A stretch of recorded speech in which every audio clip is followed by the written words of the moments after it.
Hi there and welcome to this Tuesday edition of Jamaica Magazine. I'm your host, Adrian Atkinson. February is Reggae Month and activities kicked off with a church service held on Sunday at Fellowship Tabernacle.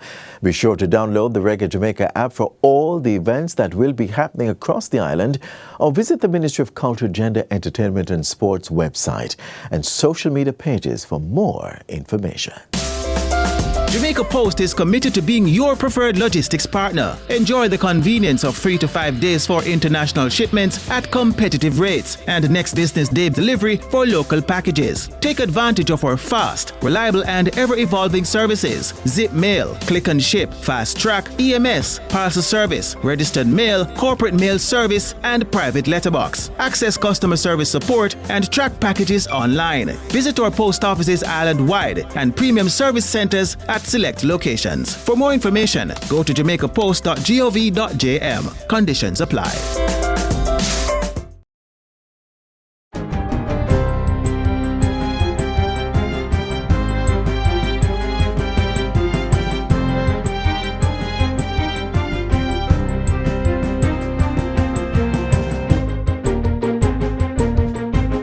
Good day, I'm Theodore Henry and this is your JIS News for Tuesday, February 3, 2026. Construction of the $12 billion Rio Cobre water treatment plant in St. Catherine is on track and on schedule for completion by May of 2027. Water Minister Matthew Samuda gave the update during a tour of the site on Thursday. He informed that the timeline included 2 drought seasons, but expressed anticipation for the 15 million gallon distribution of water per day the plant would be producing. Why 15 million gallons should matter to someone listening at home is that if one was to look at the cumulative shortage that we would have had in February 2022, in our worst drought ever, we were short 12 million gallons in these areas to supply our customers. So 15 million gallons actually creates the baseline support that allows us to be able to supply our citizenry during this period.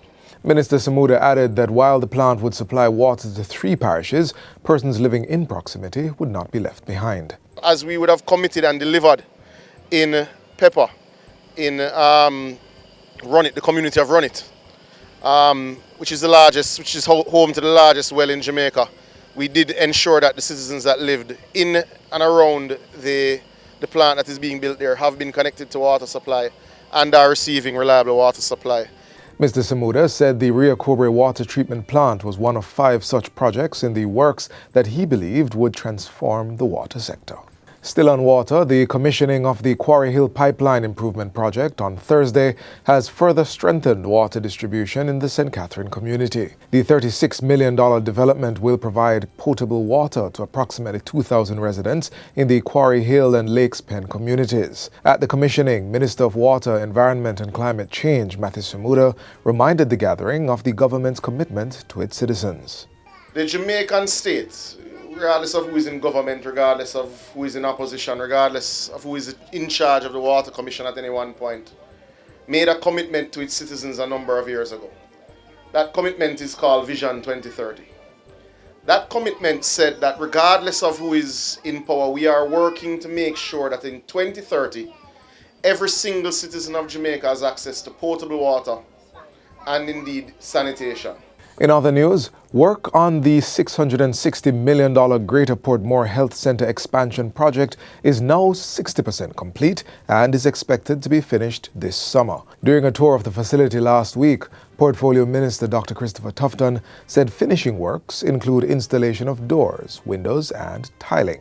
Minister Tufton shared that funding partners, the Inter-American Development Bank (IDB) and the European Union (EU), were pleased and encouraged with the project, which is on time and within budget. This confidence, he indicated, demonstrated that projects could be managed in a way that gives the best value for money while serving the community. And indeed, we're talking to them now about a possible phase 2 subject to government approval, involving a number of hospitals and health centers in the hurricane belt of the 5 parishes that were impacted. The construction forms part of a $10 billion investment by the government under the Health System Strengthening Program. We are very happy first to accompany the government of Jamaica in this project of increasing the capacities and providing more resilience also to the buildings, because when a disaster, fortunately we had the very recent experience, when a disaster happens, the first infrastructure that we need to be operational is the health infrastructures. The expanded Portmore Health Center will offer a wide range of services, including laboratory, X-ray, oral rehydration, screening, and physiotherapy. There will also be isolation facilities, treatment and procedure rooms, and an asthma bay. The government says it intends to replace the Noise Abatement Act with a sound regulation framework to guide the management of entertainment activities across Jamaica. The disclosure was made last week by the Minister of Culture, Gender, Entertainment and Sport, Olivia Grange, during a statement to Parliament on Reggae Month. She says the current law does not appropriately define the nature of music and entertainment in Jamaica, adding that there is need for clearer standards. Because music is a noise, right? So we feel strongly that it should not be referred to as noise abatement, but rather to treat with sound regulations. The Noise Abatement Act, which was enacted in 1997, places limits on sound levels and specifies restrictions on amplified sound beyond certain distances and times of day. No date was announced for when the sound regulation framework will be introduced. However, Minister Grange says the government will intervene to assist promoters and planners in securing approvals for community-based Reggae Month events. We have asked the police to give support to these activities, allow them to have their events, give them their permits, and I will sign the extension for these activities to be held. A series of activities have been planned across the island celebrating Reggae Month from February 1 to 28. More details can be found on the Reggae Jamaica app. 3 families in Stony Hill, St. Andrew have signed contracts for their new homes courtesy of the new social housing program NSHP. The beneficiaries, Marva Harrison, Sennett Hines, and Tristan Bartley, who were victims of fire in 2023, received their keys to the Brook in Stony Hill on Friday. The 2-story building costs $31.2 million and consists of 3 3-bedroom units. Prime Minister Dr. Andrew Holness, who founded the program in 2018, says the Brook is a model for how houses should be built in communities. When you drive on this road, the first house you're going to see is this one. The first house you're going to look at is that one, because it is aesthetically appealing. When you put up structures that are aesthetically pleasing, it lifts the area. It lifts how you feel. It lifts how the built environment looks. And you feel better about yourself and your community. Member of Parliament Juliet Cuthbert-Flynn was present at the handing over ceremony. This is a fresh start. It is a new beginning for you. So cherish it and build lasting memories within the walls. Always remember that this house was built on passion, yes, for people, on a deep commitment to provide security, stability, and a place to truly call home.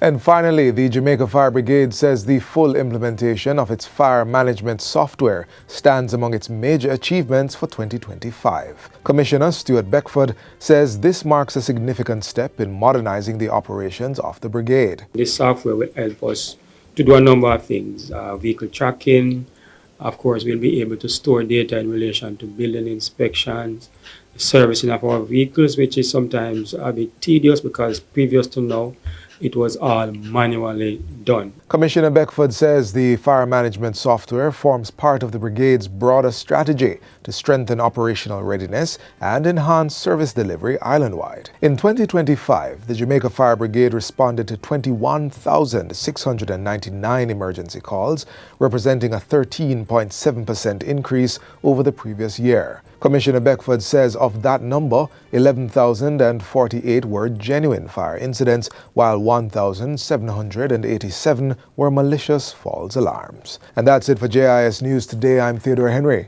Thanks for watching.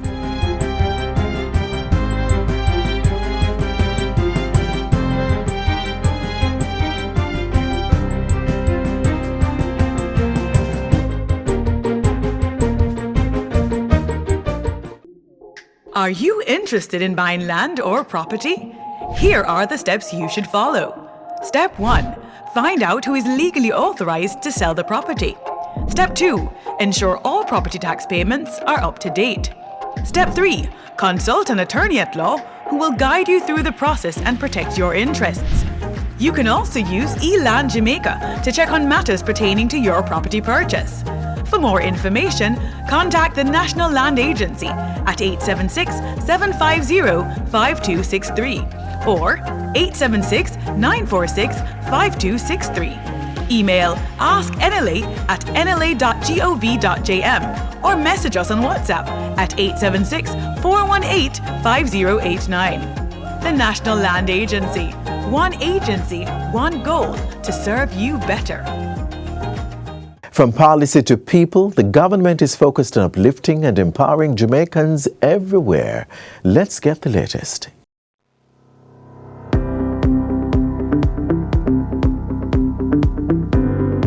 Prime Minister Dr. Andrew Holness led a team to the second Latin America and the Caribbean International Economic Forum in Panama last week. Delegates held discussions on economic outlook, the blue economy, South-South connection, and capital for infrastructure. Opportunities for trade, agriculture, water, and tourism, among others, were also explored. Addressing a plenary session, Dr. Holness implored Latin American and Caribbean nations to have a unified position that will send a strong signal of their capacity to support global growth. Our region possesses what the world increasingly needs: young populations, strategic geography, extraordinary natural assets, food-producing capabilities, renewable energy potential, creative industries, and resilient democracies. We are not peripheral to the global system. We are central to its stability, sustainability, and future growth. Dr. Holness urged the leaders to move from fragmented national initiatives to aligned regional priorities and suggested 3 areas of high importance to start with. First, a regional competitiveness agenda anchored in connectivity, logistics, energy security, and digital transformation. Second, institutional readiness, credible frameworks that give global partners confidence that our ambitions can be executed with professionalism and continuity. And third, a renewed diplomatic and economic posture, deepening engagement not only with traditional partners, but with emerging markets, global value chain leaders, and the rapidly expanding green technology ecosystem. Dr. Holness said the forum signaled a new era of cooperation and that Jamaica stood ready to play its part through stronger institutions, more efficient government, and an increasingly competitive economic market. The Prime Minister also emphasized that these high-level discussions ensure Jamaica's advocacy voice is heard on the world stage and represent a key step in securing investment and fostering growth that benefits all Jamaicans. While in Panama, Dr. Holness mobilized financing support for Hurricane Melissa recovery and to strengthen Jamaica's long-term resilience and development. Bilateral talks were held with CAF Development Bank of Latin America and the Caribbean. These kinds of weather events can have an outsized effect on our balance sheet. Definitely. And when that happens, we need the kind of support that bank with the mind of CAF. And so that you have come forward in such a big way. It's very meaningful to us. And we're fully committed to expand our capacity in the region. Prime Minister Holness also held productive discussions with Secretary General of the Organization of American States, Albert Ramdin. It included advancing regional collaboration, democratic governance, and sustainable development across the hemisphere. Prior to leaving for Panama, Prime Minister Holness met with the Republic of Ghana's Minister of Foreign Affairs, Samuel Okudzeto Ablakwa. Dr. Holness expressed gratitude for the roof rebuilding support from the Ghana Armed Forces Engineer Regiment in the aftermath of Hurricane Melissa. People who have received roofs are very, very satisfied, and I want to thank our brothers from Ghana for doing this. The cooperation does reveal that there are many other areas in which we can expand cooperation. The President of Ghana has graciously permitted us to continue with Operation Boafo for another 90 days. We want to really thank you for your visionary leadership. You are one of the leaders who inspires us greatly here in the Caribbean. The visit of Minister Okudze to Ablakwa resulted in renewed cooperation between Jamaica and Ghana in health, education, tourism, culture, and the creative arts. Both countries also explored strong interest in trade and investments, defense cooperation, and emergency response management. Prime Minister Dr. Andrew Holness took part in several activities on Friday. Among them was the official opening of the new parent overnight suite at the Bustamante Hospital for Children in Kingston. The 36-bed facility, constructed at a cost of over $140 million, will accommodate parents and guardians whose children require extended hospitalization. For decades, the need for parents to remain close to their hospitalized children has been recognized as an essential part of pediatric care. Parents are not visitors in their child's recovery. They are partners in it. They are the familiar voice in an unfamiliar place.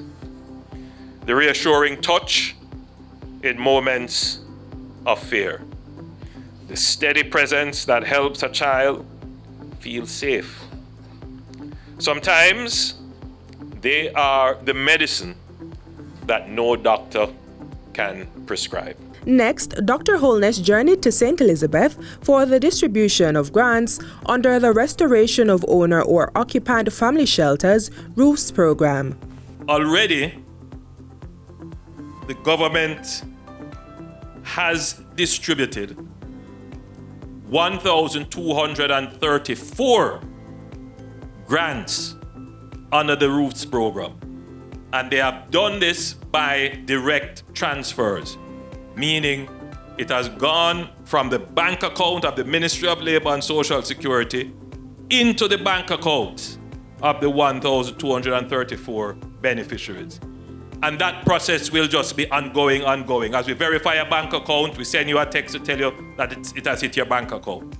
Under the ROOFs initiative, grants are determined by verified assessments ranging $75,000 for minor damage to $200,000 for major damage and $500,000 for severe damage.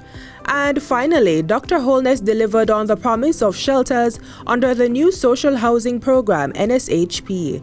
Ribbon was cut and keys given to beneficiaries for the Brook multifamily development in Stony Hill, St. Andrew. Every one of these houses that we have built acts as a symbol, an example of how we should seek to construct housing in communities. This structure is accommodating all the people who lived here before comfortably. On October 16, 2023, a fire of unknown origin displaced 12 individuals, including children and elderly persons, leaving them homeless and dependent on community support. After the fire, me and my family were devastated. We never knew that we would have been, able to have a beautiful home like this. Thank you so much. And that's it for Jamaica House Weekly. Be sure to join us next time for more of the news stories coming out of the office of the Prime Minister.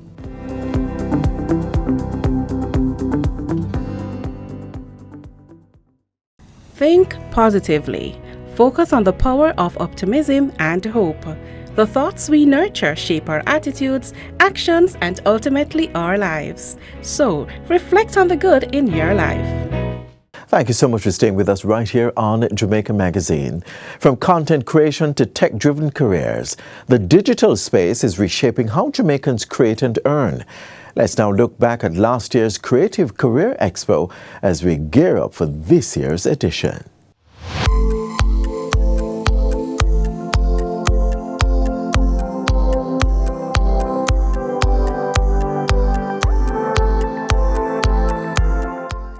These are exciting times to be a creative in Jamaica. The creative economy is alive and kicking, and is already an alternative to traditional sectors which spur gross domestic product. To make sure the message is fully received by our young people and wider society, the Ministry of Culture, Gender, Entertainment and Sport staged its 4th annual Jamaica Creative Career Expo at the Jamaica Pegasus in February. The more than 3,000 attendees were given a glimpse of opportunities in the sector and beyond. Technology is, of course, revolutionizing how we produce, share, monetize, that is to say, make money from music, art, animation, gaming, and of course, digital storytelling. I did engineering for 20 years. And then no, I am into content creation. No, I am into acting. So I do it at home in my living room. There's a little basement area that I just set out as like that studio. And then at first, when I just started out, I did all the shooting, the creating, the editing, everything. One idea would usually take me about 8 hours from thinking it to creating it. You know, engineering is a very lucrative field. I'm making at least twice what I used to make in engineering. And you know, the sky's the limit for me because I plan to go even further. Having signed a memorandum of understanding with the University of Technology to create alternative pathways for its graduates to enter various university courses, the Hart NSTA Trust booth, with its dynamic offerings, was among the most popular ones for students.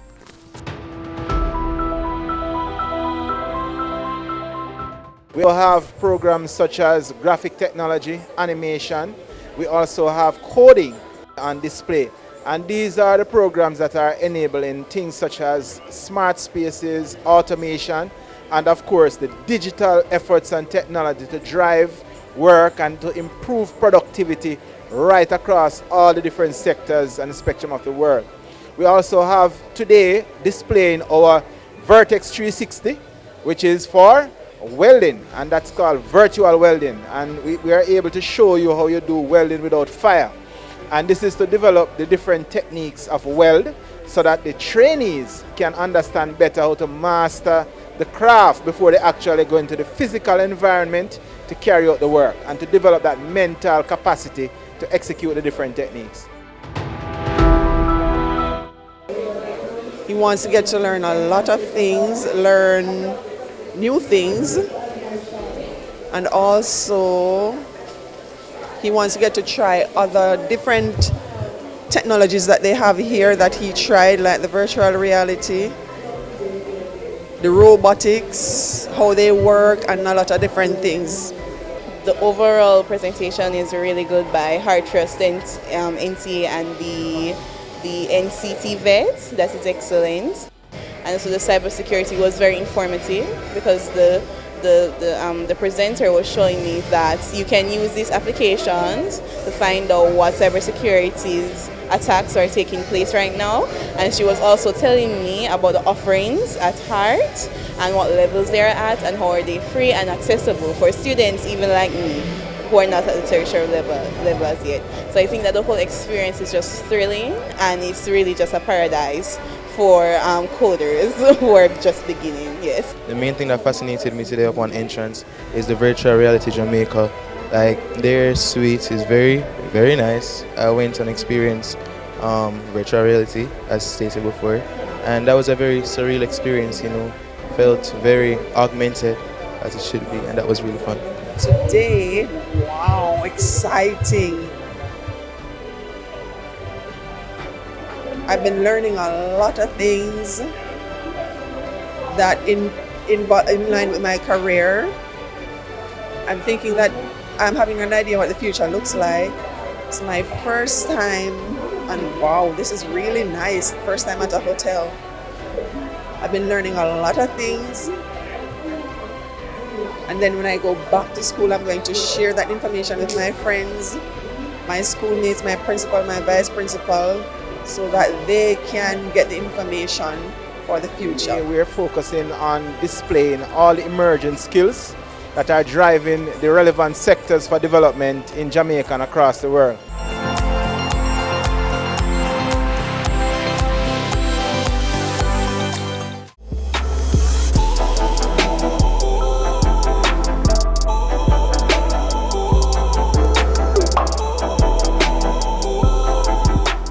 From its roots to its global reach, reggae music tells a powerful Jamaican story.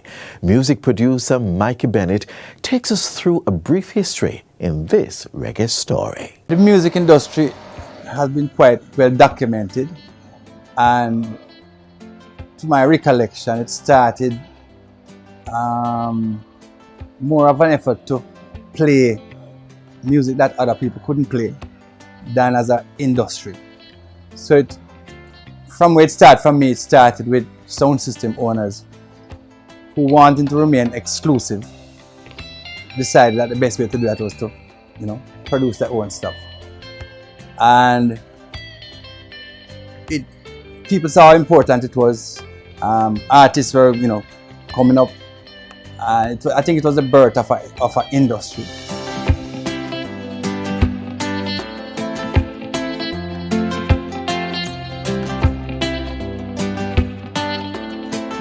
Reggae is the soundtrack of our lives, In other words, it's not like we made an effort to we're gonna like reggae. Reggae is of us, about us, with us, and it has remained true to us as a Jamaican expression. And when I say reggae, I don't make the distinction between fast reggae, slow reggae, ska. I just call Jamaican music reggae. It was very unstructured in the beginning, and persisted like that for a far number of years until people like Chris Blackwell saw the financial possibilities involved in investing. So I guess it really came to front with the Millie Small, that big hit that he had, and people started to see money. So this could in fact be an industry, and how popular music like ska was, that it gave rise to songs and bands, and people. Jamaica was dancing and people were enjoying themselves, and it probably was a good time in the history of Jamaica. Not everybody can do the twist. It kind of unearthed that spirit, that creative spirit in Jamaican, and we broke all of the recording rules, but we came up with a product that kind of represented the kind of Jamaican spirit and that indomitable spirit. I realized earlier I didn't have the singing talent like a lot of my friends and compadres, but I realized that my contribution could be through songwriting and later into production and later on into just mentoring young people. Because we have a studio at Grafton and we have a really close association with the Jamaica School of Music, I get a front seat, front row, look at a lot of the young talent coming out. And then we have a rehearsal room where we are now, and we have a studio, so I get to see and hear a lot of the young talent and older talent. And here at Grafton we provide a sort of meeting place. I'm really always excited about introducing, new artists to old artists. And that's a wrap for today's edition of Jamaica Magazine. And happy birthday to everyone celebrating today, and to those marking a special anniversary. We wish you all the very best. Remember to visit our website in the meantime at jis.gov.jm for more news you can use. On behalf of the entire production team, I'm Adrian Atkinson. Stay safe. This has been a production of the Jamaica Information Service, the voice of Jamaica.